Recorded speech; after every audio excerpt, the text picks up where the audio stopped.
és un honor perquè jo de petit ja els veia i em feia gràcia perquè tenien cabell de veritat, no era de cartró o pedra, i ara ser jo qui els pentinava ha sigut molt xulo.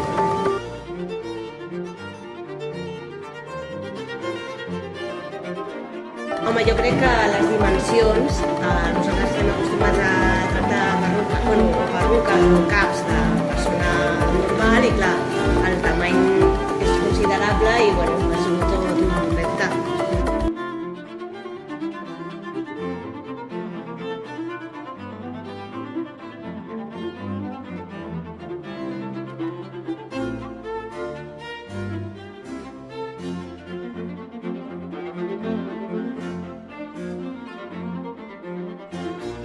I a més amb l'equip de Titi, la Jefa i el Jordi, encantadíssims.